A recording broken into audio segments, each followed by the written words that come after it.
Very pleasant good afternoon and welcome to the afternoon rush. We yours truly, Randolph Critchley. We want to thank those persons who are joining us internationally, joining us in the region, and those persons right here in Guyana who have been a part of this process from day one. We want to thank you. Remember, we are live on Facebook. For those persons, remember to like and share, like the page and share the stream as you come on this afternoon for this afternoon's program. Of course, we are also live on YouTube for those persons who are accustomed to using that platform on YouTube. So we want to thank those persons who are joining us on YouTube also. As usual, this afternoon, we are going to be bringing to you all of the issues that has been swirling around, all of the political issues, social issues, as we normally do on the afternoon rush. As I usually do, let me give you the numbers. It has been 337 days since the March 2nd regional and general elections in Guyana, and the citizens of this country still do not have credible results from those elections. So we continue to wait on those. Of course, we're going to talk about petitions a little later down. It has been 184 days of this fraudulent administration, this administration that would have been installed on August 2nd, 2020. And the APNU AFC continues to hold their feet to the fire. We continue to ensure that you, the viewers out there, know what is happening. You are informed. You're getting the credible and valid information as it happens in our country. We continue to be vigilant and bring you that information. We have a number of issues, and for those persons who caught the program note, we are going to be joined by the leader of the opposition, the Honorable Joseph Harmon, this afternoon, and he is going to discuss with us a number of topical issues, of course, leading the charge there as the leader of the opposition, taking the fight to the PPP and the ills that they would have brought on this country from August 2nd to now, 184 days of, as we like to term it here on the show, confusion powder in this country. But I'd like to start with my opening take, as usual, for those persons who are new to the show. Thank you very much for joining and bringing other persons on so that we can continue to let the world know what is happening here in Guyana. My opening take this afternoon is that Guyana is in a strange and a sad place. On August the 2nd, 2020, this fraudulent government was installed after what was obviously a contentious elections period where we entered into a national recount, something that never happened before in our country. A number of ills and fraudulent things were uncovered during the elections recount, the national recount. Those are the things that form the basis of those elections petition, because the APNU AFC, of course, we are convinced that the fraud that was uncovered was the basis, of course, of those numbers that were used to put this administration in power. But ever since then, the country has been in a very strange and desperate place. And it outlines for Guyanese people the PPP's modus operandi and the way they operate in an uncaring, unfeeling manner. They have never been a party that cares about the common man. They've never been a party that cares about the common folk. They are not pro-poor. They are the party that ensures that their friends and the family are enriched, and everything is revealed through their actions. We can just look at the government workers that they would have sent home in a pandemic. We can just look at the ethnic cleansing that took place as soon as they took office. Qualified persons, professionals who were part of the public service sent home. Persons who had no political no political connections. They were professionals doing their jobs. The uncaring, unfeeling government of the PPP sent them home. We can look at the treatment of the squatters, the residents at the back of Success. We can look and see that a government that would flood their own citizens can't be a government for the people, can't be a government for the poor, can't be a government that cares about anybody. We can look at their treatment of the nurses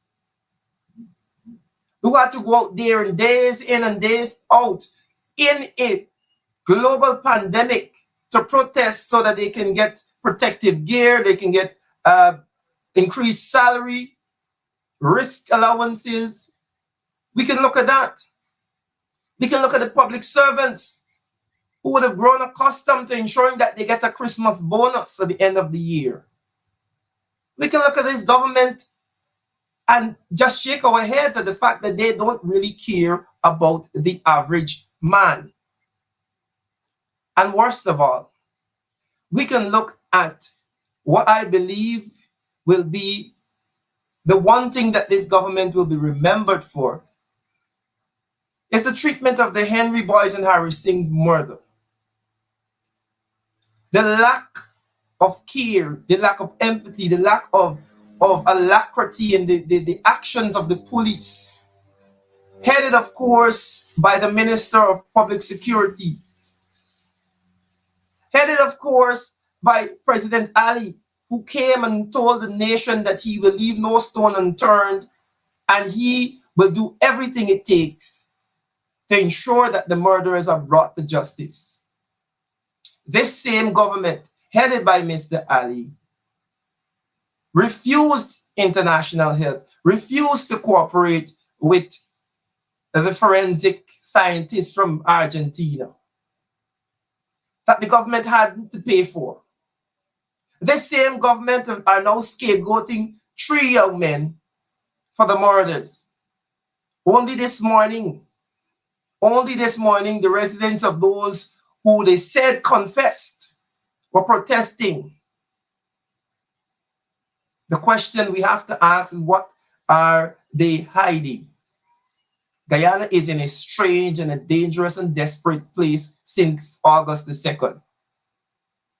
As we continue to look at the ills, and as I will continue to mention, the blood of those innocent young men will continue and will forever stain this administration.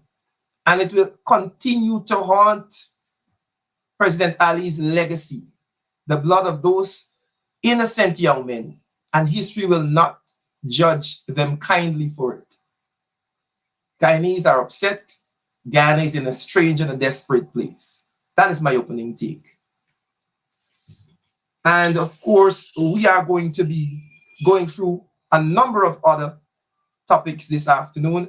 And to take us through those topics, I want to welcome, of course, the leader of the opposition, the Honorable Joseph Harmon, MP, who is, of course, leading the charge on the opposition side in Parliament.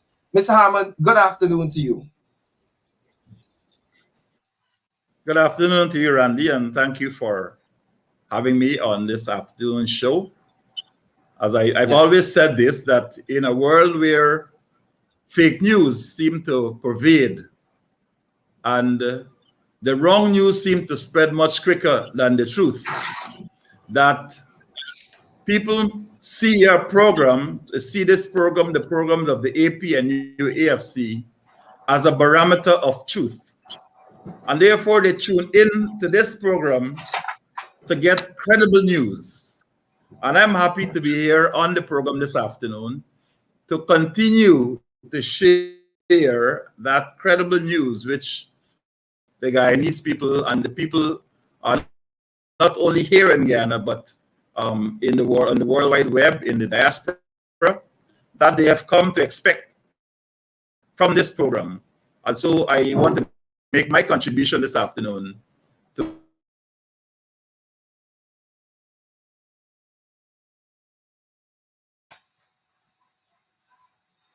Are you there? state. Yeah. We're having some little technical difficulty. I don't know if you can hear me, Mr. Harmon, if you're still there. Yeah. Yes, I'm here. Yes, thank you. Okay. All right. Well, we're happy, of course, to continue to bring the credible and valid information to the people.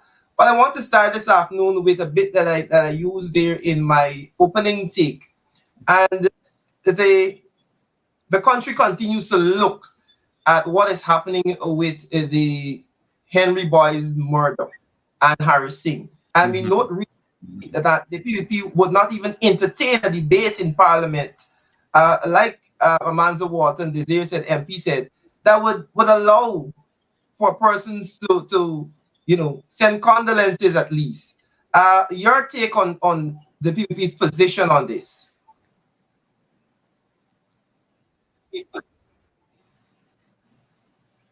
Well, I think, Randy, you have done an excellent opening wrap on this program on the ills which have befallen upon this country since the 2nd of August.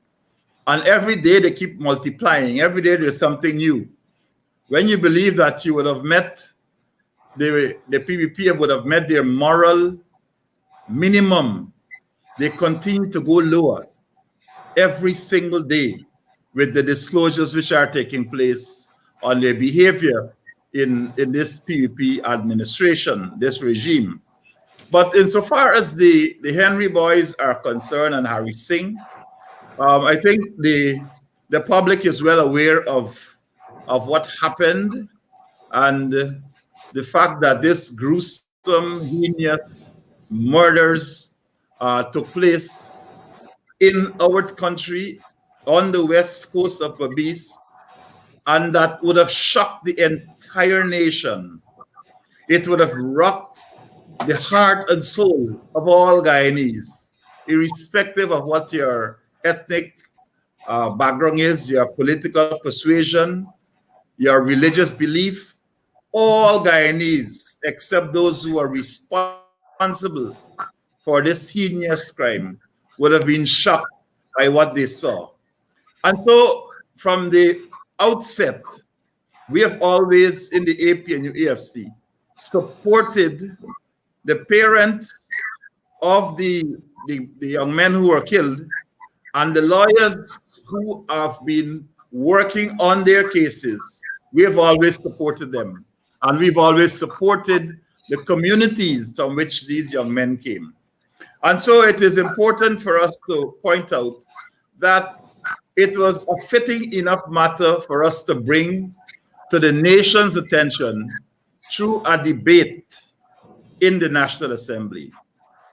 And so a motion was filed by MP Chandan Edmond, who was very integral in seeing this motion from the beginning, from the drafting stage, up to the point at which it came up for debate.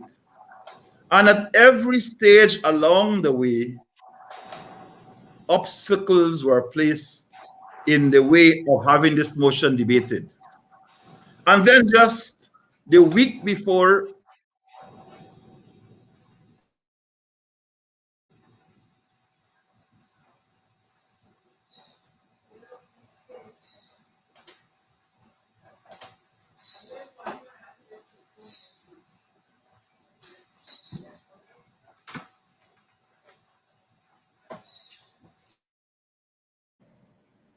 and so this motion was meant to deal with all three of those young men who were brutally murdered. So that just before the motion was to come up for debate, the police turns up and charges these men with the murder of the Henry Boys only. So that action, in our view, was meant to forestall a full debate in the National Assembly and would have allowed the Speaker to use this legal term that is called sub judice, which means that if a matter is engaging the attention of the court, then it cannot be debated. We challenge that assumption. We challenge that position which the Speaker took because we knew he was going to go down that road. And we prepared our arguments to show him that it could not apply to this case, to this motion that was before the House. And even if, by some stretch of the imagination, it applied to Joel and Isaiah Henry, it could not apply to Harry Singh, because no one had been charged for the murder of Harry Singh. Indeed. So the least that Speaker could have done was to have allowed for an amendment to the motion to deal with the House expressing condolences on the death of these young men and to offer its support to the families. The least that could have been done. But the Speaker even refused to listen to the arguments on CDC, the cases that we had to present to him to show that this debate ought to go on. So that did not take place, and it was one of the harshest moments I've seen this Speaker just rule that, look, this is my ruling, and I call upon the Prime Minister now to give the next date for the Parliament to sit. I have had cause to speak about obvious bias before in the media, and the Speaker took umbrage to that and made it a point in the National Assembly to say that the standing orders of the National Assembly prohibits me from speaking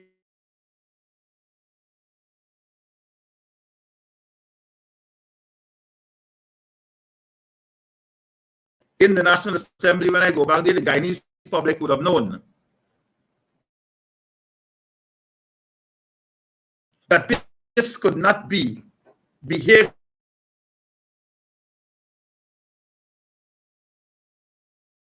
that was normal in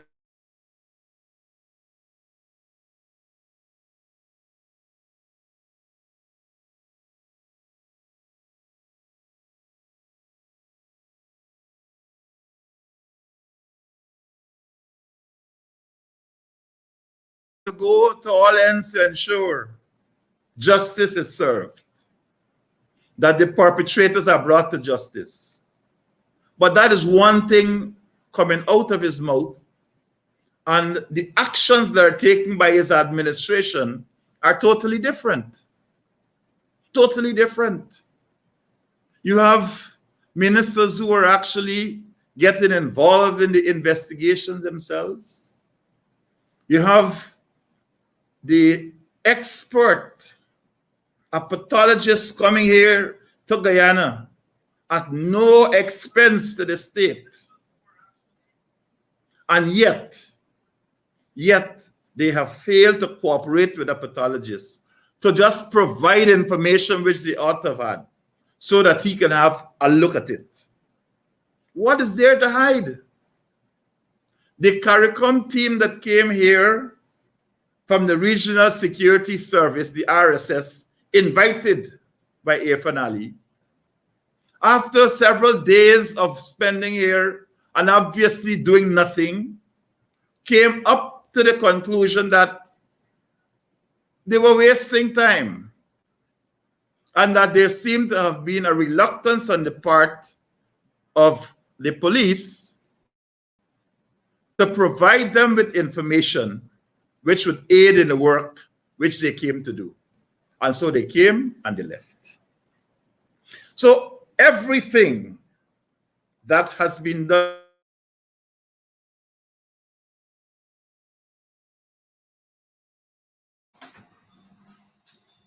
Let's check your mic.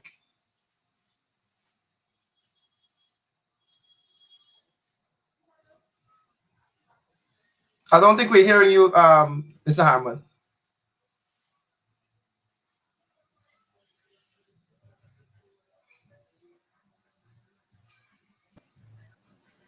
Yes. Yes, we're hearing you now. Are you again? Yes, I'm hearing you now. We're good. Yes. So I'm saying that there seems to be some level of complicity on the part of the persons who are investigating this matter and the persons who most likely are responsible for these heinous crimes that have been committed. Because why would there be a reluctance to receive international help. In fact, when the Argentinians were coming here, the Minister of Home Affairs said, oh, we have friends, we have help that we can get from the FBI, from the CIA, from the United Kingdom. Yeah. All over the world they were getting help from. And yet, nobody came. But they went and they picked up these 3 young men who have professed their innocence. And who, it would appear to me, just on a casual glance, I don't want to go too deeper into it because they might consider me to be getting involved in the case. But based on what the parents of those boys said, and the statements that have been made public by citizens in that community, that these men that have been held for this murder, it would have been difficult for them to complete all the actions that are connected with it. Don't let me go beyond that because I don't want to be deemed to be interfering, but this is what appears, and this is what has been said by the parents, and this is what was said today outside of the courtroom by those persons who were relatives of the accused. So we are not in a good place where this investigation is concerned. And in the parliament, we are going to proceed to take certain other steps to ensure that the public is made aware of what has happened, and that we will fight to ensure that there's a debate on this motion with respect to the Henry Boyd and to Harry Singh, the death of these 3 young men. All right, thank you for that, Mr. Harman. I would say that that's my wrap on that. Okay, I want to turn the corner now. Let's look at this issue of our territorial integrity and the controversy with Venezuela. I take note that the president was on Globe Span last night, spent 1.5 hours talking about issues and never ever mentioned what is happening there in Venezuela, never ever mentioned that Guyanese are actually detained in Venezuela at this point in time. Yesterday, I spoke with the AFC, Kemraj Ramjatan, and Amanzo Wharton Desir on this matter. And they're of the opinion that the government is not doing enough, one, to foster unity in approaching and dealing with this matter, nor are they approaching it in the manner. Your thoughts on what is happening there with Venezuela? Yes, I saw the transcript of President Ali's interview last night on Globe Span. And if I were to delink that from what is happening here in Guyana, if I did not know what was taking place in Guyana, I was some other part of the world, that would have been a wonderful statement for a president to make about the need for unity and the need for all sections of the community to work together, and that his government will be all embracing. All that is just talk, just chat, as people say. Because when we look at this territorial controversy that has now raised its ugly head again, I made a statement very early when the first 2 vessels were seized by the Venezuelans, that we believe in the APNU AFC that the arbitral award of 1899 settled this matter, settled this territorial controversy, and that our borders are sacrosanct. That's our position, and that continues to be our position.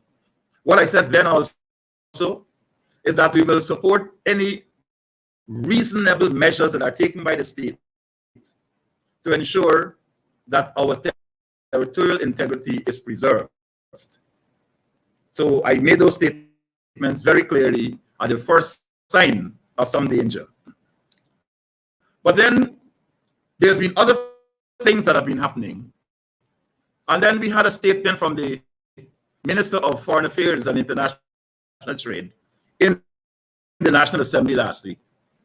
And when I listened to that statement, and I listened further to a press conference that was held, sponsored by the Ministry of Foreign Affairs and International Trade on Saturday, I got the impression that we were not very sure what we were doing. That we had lost track of what needed to be done in this matter. We have had a consistent pattern of dealing with Venezuela and on dealing with this territorial controversy. The steps are all laid out. I get the impression from listening to some of my colleagues at the meeting today that yes, the steps are being followed. But it would appear as if the regime just don't even understand what it is that they're doing. That they have endangered, they have actually made us more vulnerable because of their ineptitude. They have made the country a more vulnerable place. And no one can speak more about it than those fishermen's family who are now detained in Venezuela. And they seem as if this administration were just floundering as to what it is needs to be done. I am advised that another boat was also seized. I can't be sure about it because I don't have the intelligence. The government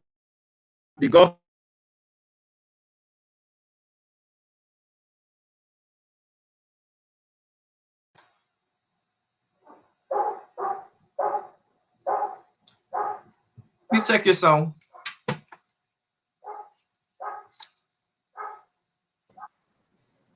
a failure of intelligence to advise our fisher folks that there was a pending danger.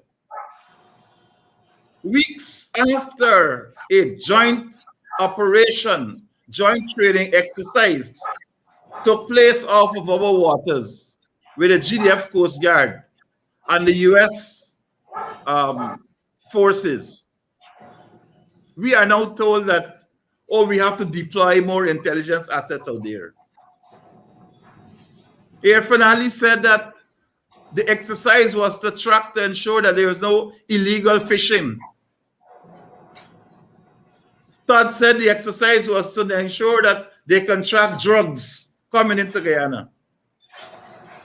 Whichever one is right, whichever one is wrong, what it says is that we are not leveling with the Guyanese people.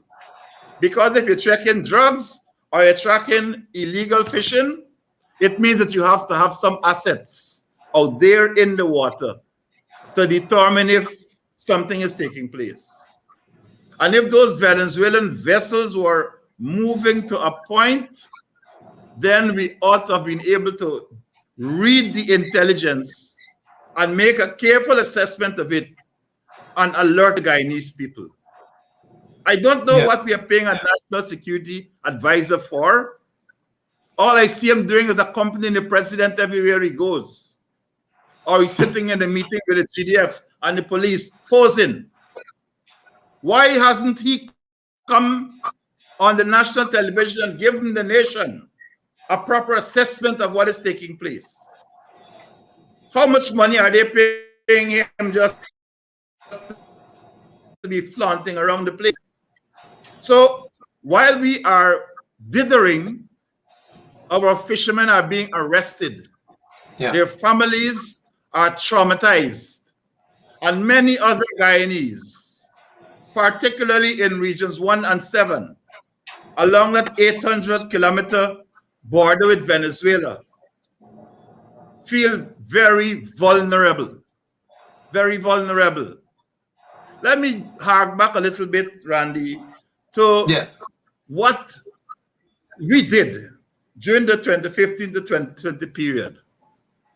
That is important for us to understand that our policies our policies catered for all of Guyana, and not just friends and families and business people who support us, all of Guyana. We had embraced something called a frontline villages policy. What that meant was that all of the villages, Whitewater, Kamwata, all of these villages in regions 1 and 7 that are on the border, that are affected by syndicatos activity.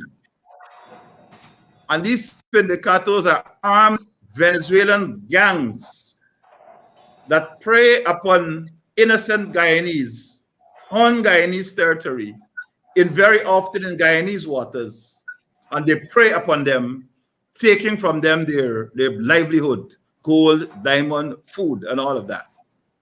And then behind that would be, of course, the Venezuelan soldiers that are based at some of the locations there. And we had introduced a policy known as the Frontline Villages, in which we took a whole of government approach to all of these communities. We had the GDF, the police. Oh my God.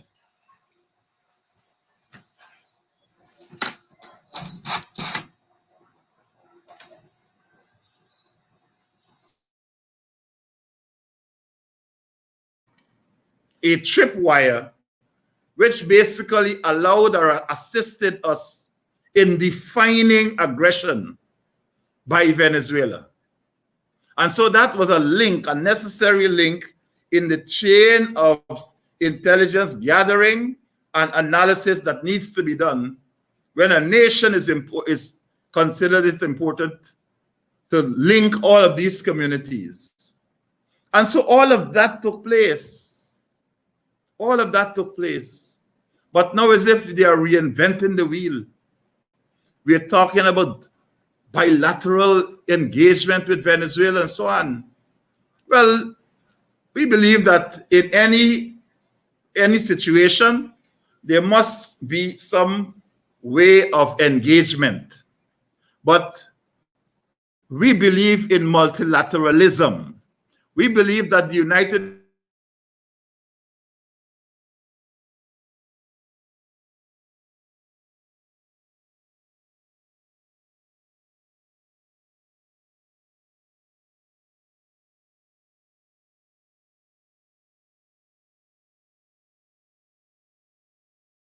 This is our belief. And we've invested significant resources in it. I believe Carl Guinage, our former Minister of Foreign Affairs, gave an excellent expose on this situation and reminded this administration that the diplomacy has to be strengthened. This is where our weapon is. That the GDF at its best can be a tripwire, can provide early warning of something to happen. But that early warning must engage, must be able to put our diplomatic services into gear. But then when you're hearing now people like Charandas Prasad going to be ambassador, what kind of diplomatic service are we creating? Are we just creating a fund for the boys and a person who did the most heinous act of betraying his coalition, and you're rewarding him with an ambassadorship? Certainly, we will make it clear to whichever government he is being accredited to. We will let them know that this is not an appointment.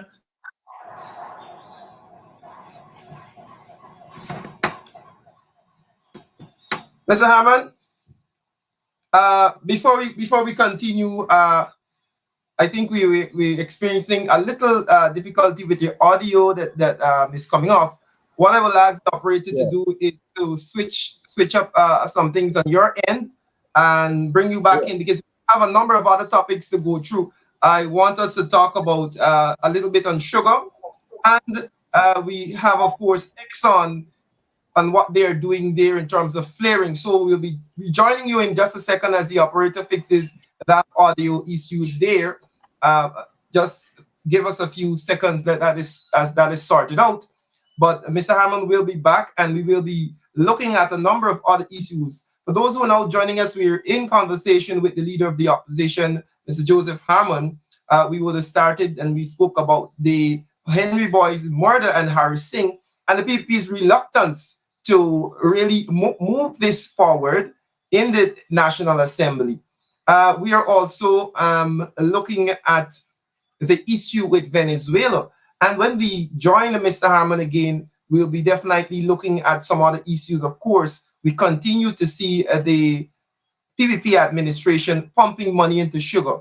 Quite notably, the president was on GlobeSpan last night, and he was commenting on the need for high value products in agriculture.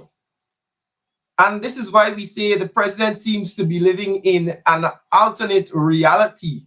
The president seems to be living in an alternate reality where he is preaching one thing and his administration is doing something else. As we're rejoined by Mr. Hammond.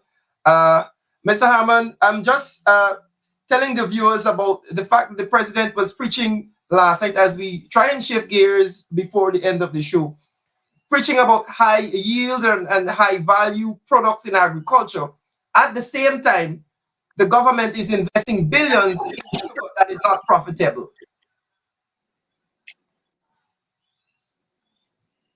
Well, Randy, this question of the investment in the sugar industry is an important one, because it appears to us that from our own assessment, which we made after we came into office in 2015, that we had an entire inquiry done into the sugar industry by several experts, and they produced a report. Then they had a committee of experts looking at that report, that refined it, and that commission of inquiry report was circulated. It was taken and tabled in the National Assembly. We had a white paper on sugar also laid in the National Assembly, and all of it pointed to the fact that we could not keep sugar in the way it was, that we had to right size the industry, that we had to ensure that the cost of producing sugar and the cost at which we sold it, that they were at least matched. What was happening was that you had the price of producing sugar was far in excess of what we were receiving for it. And so you had to take the hard decisions. Before we came into office, we were pumping money into sugar. We spent over $250 million on the Skeldon Sugar Factory. And we were pumping money into sugar. Even though at that time, because it was the PPP, they were trying to force money to go into it, we were always warning that this money was not being properly spent, was not properly managed. When we came into office, we were spending like $1 billion a day putting into sugar.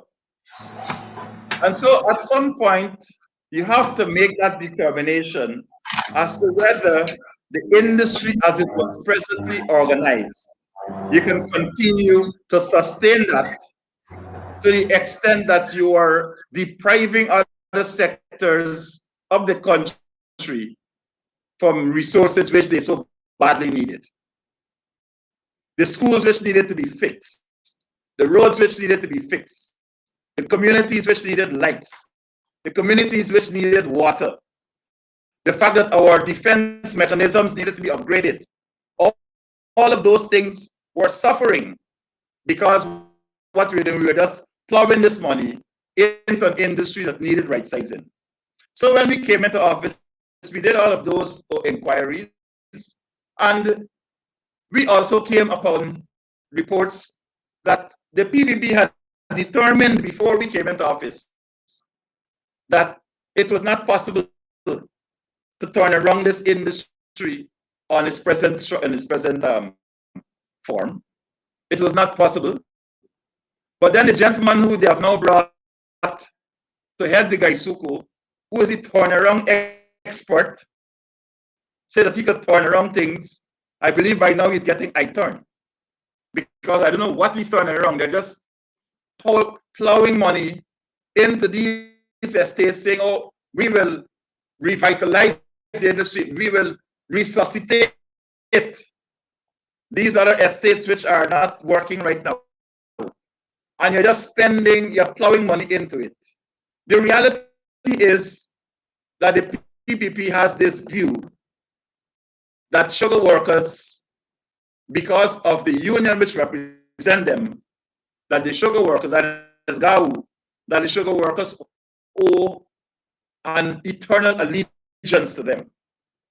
And so it doesn't matter if spending this money makes no sense, they will continue to do it. And this is what Zulfikar Mustafa, the Minister of Agriculture, this is the sense that we get from the explanations he gave in the National Assembly, that there is no real plan. There is just this need to spend money and spend it quickly. And so what is happening in the sugar industry? It's a farce.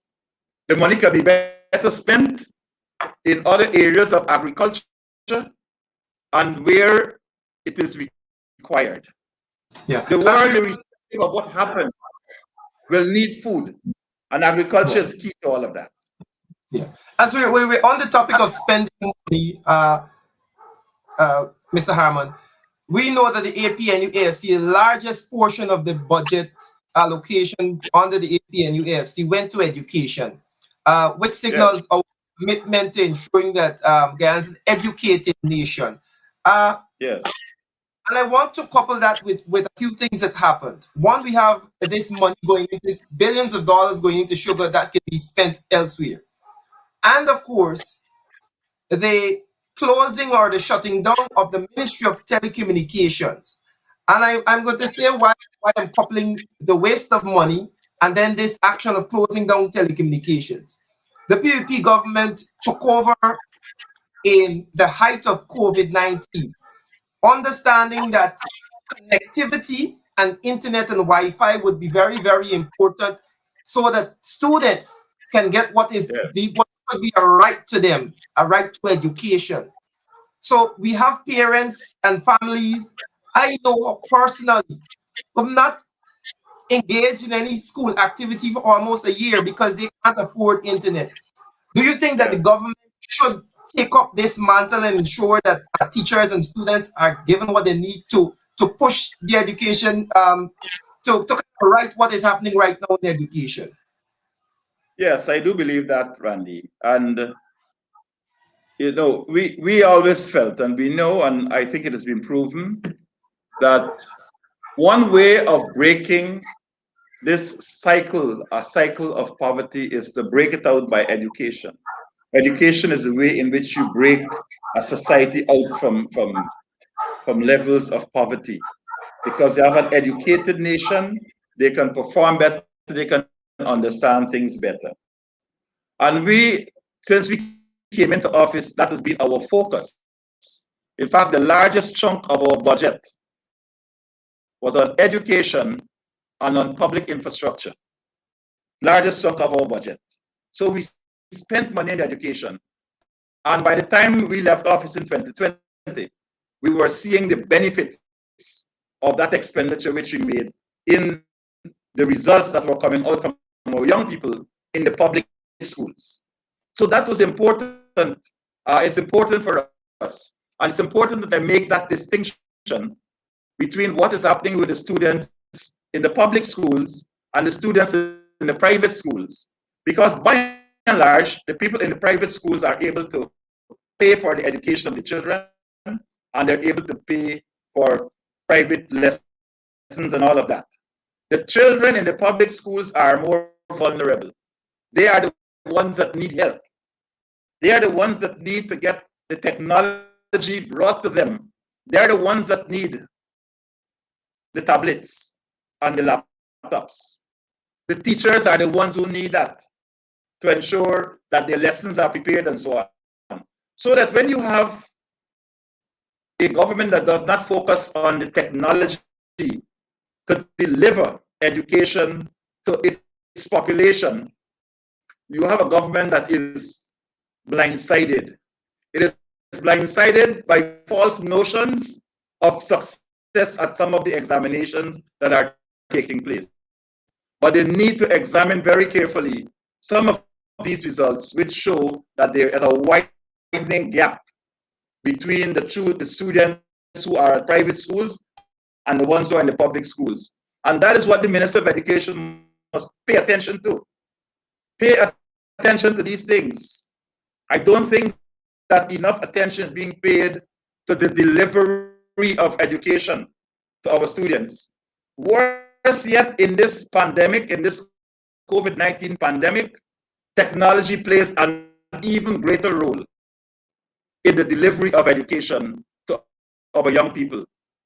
Some of the teachers, sometimes every community you go to, they ask you, can you get a laptop for me? Can you get a tablet for me? And a lot of the little change that we get as opposition, we put it together sometimes and have to buy or deliver laptops or tablets to young people across this country. There's some teachers who have to deliver quality education in a challenged environment.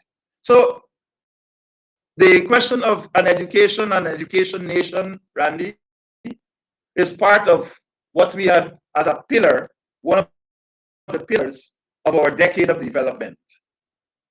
Education, an education nation. This is what will see us through in the next millennium, an educated people. And you can only do that if you ensure that no child is left behind.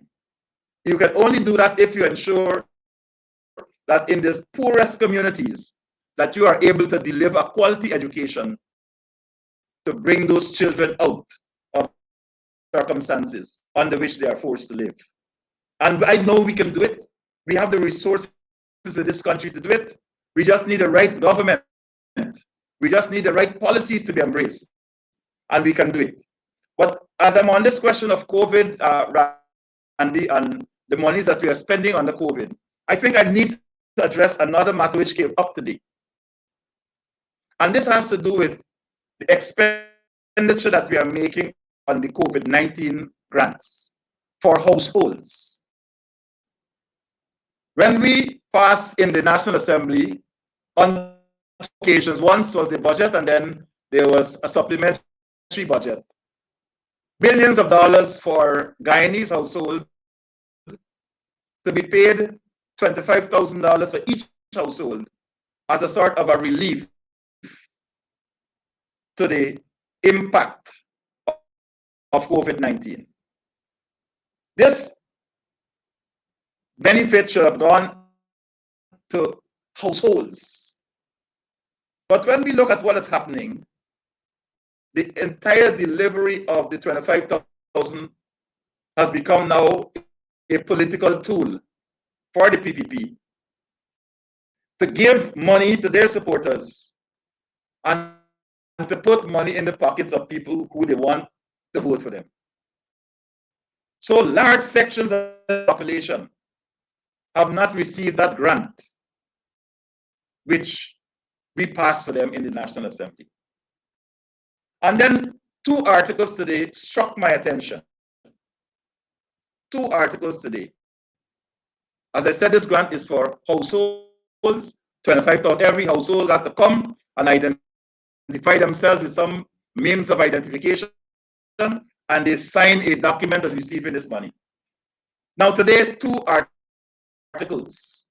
One which said that one educator went into Region 10, and in several communities in Region 10, called the Amerindian community leaders together and gave them $92 million to say, okay, this year, this is the COVID relief money. You all build road and do all kinds of things with it. $92 million. How is Edgell able to put his hand on $92 million that is meant to be sent down the chain by virtue of a clear line of accountability by persons who have been employed or engaged for that purpose. And then as I go on, I find Mr. Kroll, Minister Kroll, is in Region 1, doling out $225 million from the same COVID relief. How is Kroll able to put his hands on $225 million? Who is signing for that? Which household is signing for that?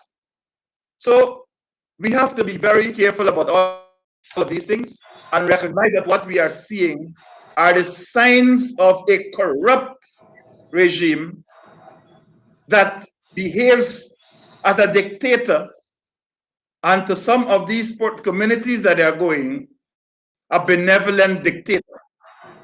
They are using our monies and doing political work with it. Yeah. And it has to stop. It has to stop. The AFNLE has given instructions.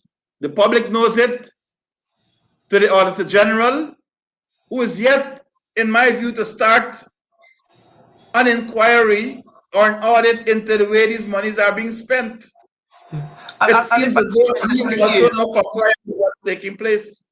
If I may interject here, we saw controversy with the Public Accounts Committee and the delayed action, the action to delay the work of the Public Accounts Committee. And then we see these amounts of money being spent now. You know, one thing that Mr. Ramjitam said, he said that this may be just a strategy so that they can do whatever they want to do with those funds. As I said, Randy, this is a dictator. I said at first it was a creeping dictatorship, but it is now moving at full speed. Because in any democracy, there must be accountability. There must be accountability. And these monies that are being spent in this manner, and it's being publicized with taking out pictures, handing over these monies to people. It's as if you don't care. It's as if the rest of Guyana could just go in a hole. Up to now, all sections of Region 4 haven't received a cent. We have now reports that have come into us based on some feedback that we're getting in communities. We have now close to 3,000 households that have actually sent their names and addresses to us, that have not seen anybody from this COVID grant team, much less delivering the $25,000 to them. And yet we can find this minister here, Edgil, who seemed to always believe that he is the paragon of virtue, that always criticizes and this and that, who ain't getting unaccounted for gifts, and there he is receiving a whole package the first week in office from contractors. And he's talking about who is this and who is that. I don't know what is his moral minimum, but certainly the language which comes out of his mouth is clear to me that he really is in the wrong profession. I'm not talking about politics, I'm talking about the other one. He made some statements to one of our MPs in the Public Accounts Committee yesterday, which clearly comes from the depth of depravity. So a person who, I think there was a case which I read once, where a man refused to give his wife a proper benefit upon his death, and wrote in his will that because of what she did to him, she will drink from the cup of affliction and eat the bread that the devil needs. This is the kind of language that is coming out of the mouth of this gentleman who is a minister. And that quality of language is using against one of our MPs who dare to challenge them and challenge the way they're going about mismanaging the affairs of this country. Yeah, I think we heard some audio of that. But as we changed course, penultimate topic this afternoon. Recently, as we know, we're analyzing what the president said on that Global Span interview last night. we know that, and I interviewed Dr. Adams, who was the head of the EPA, and Dr. Adams adamant that he was standing his ground as it relates to Exxon and flaring and the dumping of this reservoir water. And one can speculate that may have been a reason why they PPP let him go so early, because they wanted to push whatever Exxon was proposing.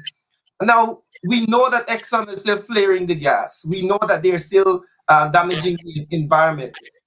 We know that there's little accountability right now. And specifically the flaring of the gas and not the routing of the gas so we can use it. But there's a clip I want us to listen to before we go. And it goes to the same sense that the president speaks one thing and his government is doing something else. Here he is talking about ensuring that we have cheap gas and using that to help the country. And still allowing Exxon to flare, and there's no talk about moving that in a different direction. If we can have that clip, and we'll continue. We're not willing to very frontally deal with the issue of energy. And we are now working on an energy platform, an energy mix platform that will see natural gas, that will see the hydropower, the Miles Falls hydropower, that will see an energy mix that is aimed at bringing down the cost of energy to make us globally competitive. Once we become global, I don't know if we're having technical difficulty there. Would be materialized within this first 5 years. Once we operator, you can bring us back in. Well, I don't know if the audience heard that clip. I was having difficulty hearing it. We heard it. I heard it. Yeah. Okay. If we to unpack what he's saying, they're talking about providing cheap gas and cheap energy, and talking about a mile of falls. These are things that they've been talking about for time immemorial. And of course, is government doing something else? Your thoughts on what is happening with Exxon and as we see these things unfolding? Look, I'm listening to His Excellency just now. It just goes to show that, look, the PPP knows to do things one way, and they haven't learned. Since they were in office, they came into office in 1992. They demitted office in 2015. They do things one way. And it does not produce the level of development in Guyana that gives that quality of life to our people. They come back now in 2020, going back to the same things, which the international community are deemed to be inappropriate. Going back to Milo Falls. This has been a disaster. Skeldon has been a disaster. It has sucked the lifeblood out of this country, and the monies that were meant to be spent on development and on renewable resources. So that energy mix which he was talking about is a mix of renewables and the oil and gas. It's a mix which will eventually see us moving all the way to get rid of oil and gas in our economy. This is now part of what we have as the Green State Development Strategy. And without even reading it, the owner of Guyana, the other one, not Irfan, the other one, claims that this nobody will scrap it. Now, this is work which was done by Guyanese, aided by consultants that came into this country, that did over 820 consultations in communities across this country that said, this is what we want, this is how we see our development going. And so when we use these things like energy mix and so on, these are just glib phrases that they're using. And I don't get the sense that that part of his presentation was well prepared. Because as a president, you are not expected to know everything.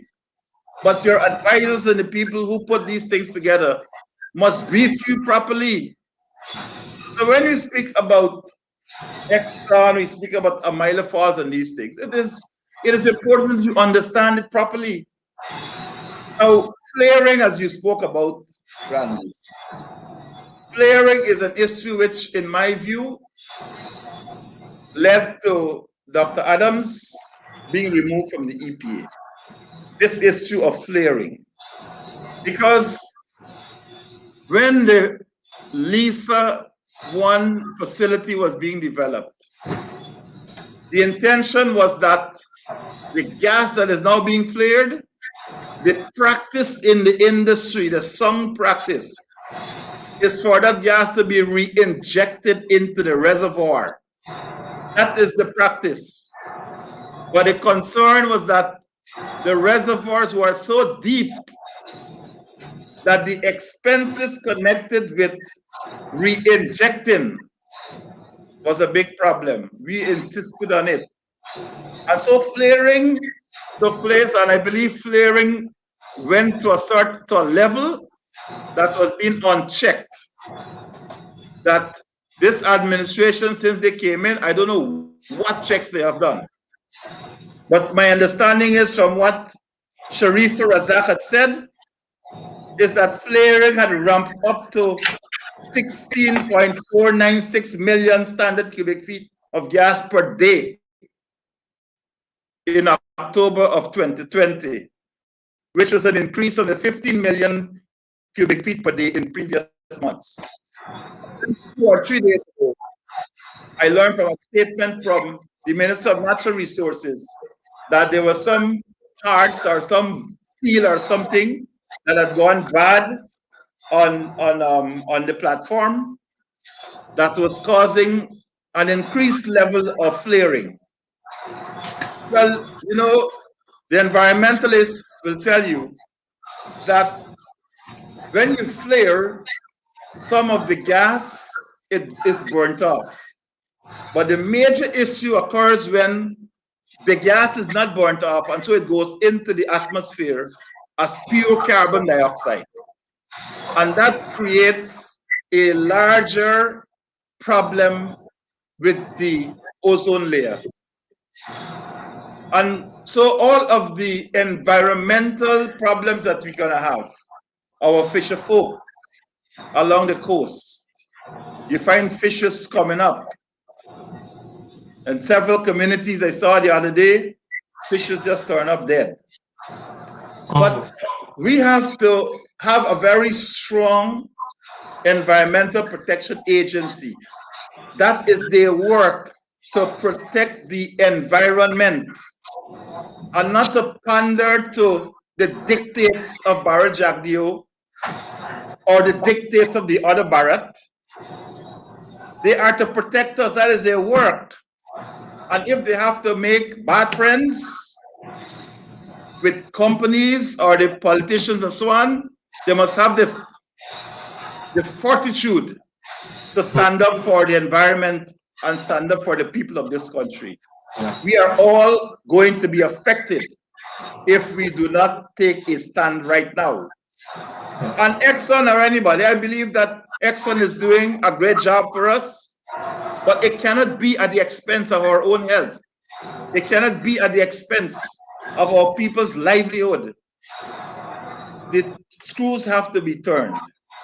And I had said this before, that Jagdeo made all sorts of noise that when we came into office in 2015, that we signed an agreement which gave away billions.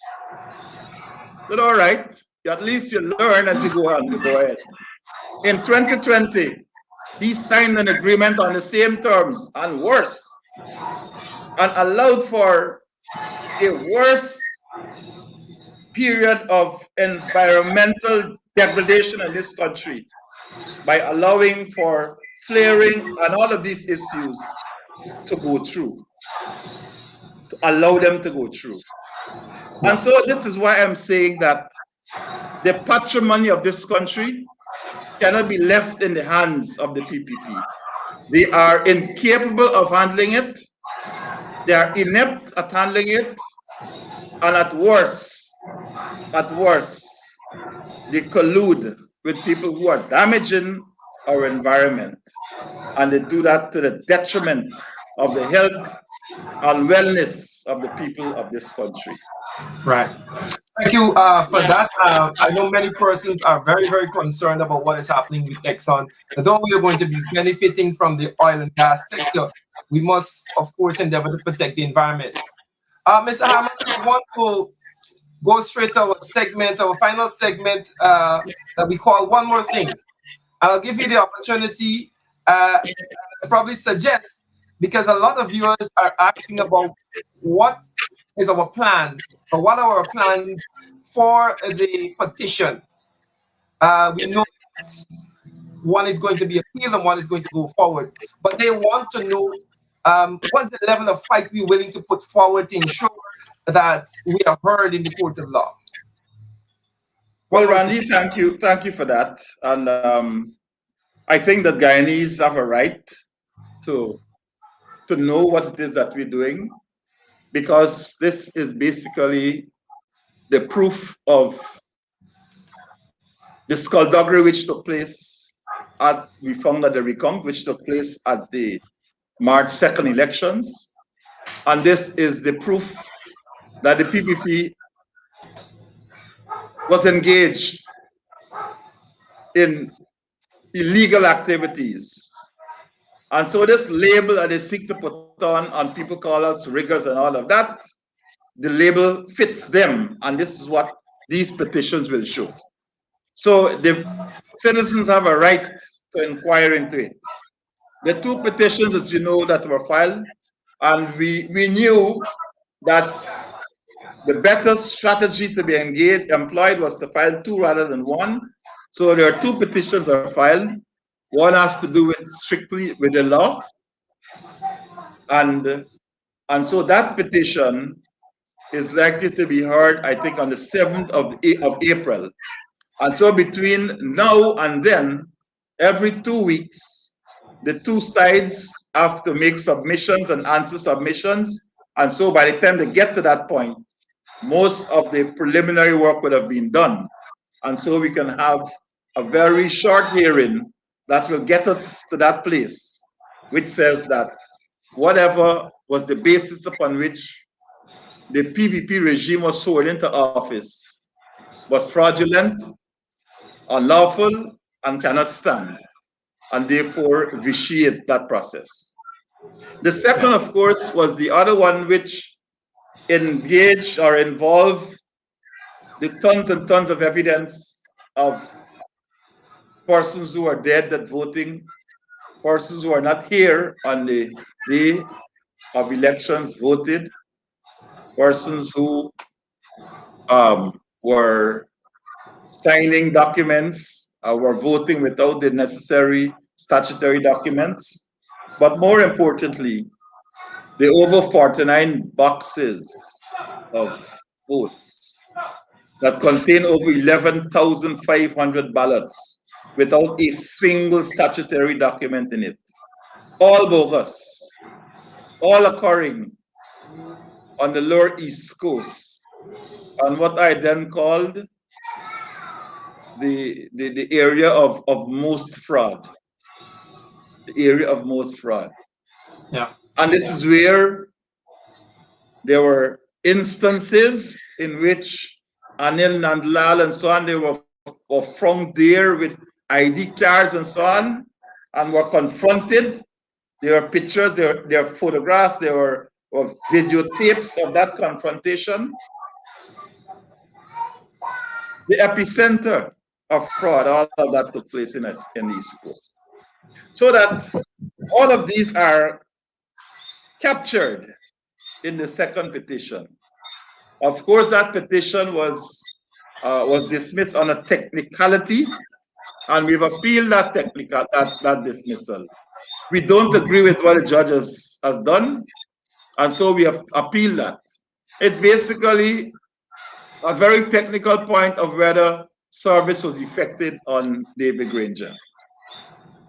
That's it. That is the point. And this whole petition with all of these things is going to go down. So we have challenged that. We have challenged that ruling because we disagree with it, and that matter is going to be a date to be fixed for that appeal to be heard in the Court of Appeal. So insofar as our petitions are concerned, I want to say to all of our viewers that we are very, very confident about the chances of success of these.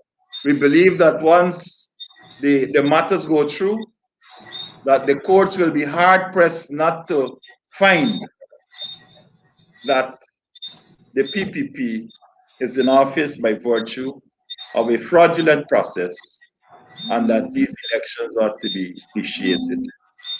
All right.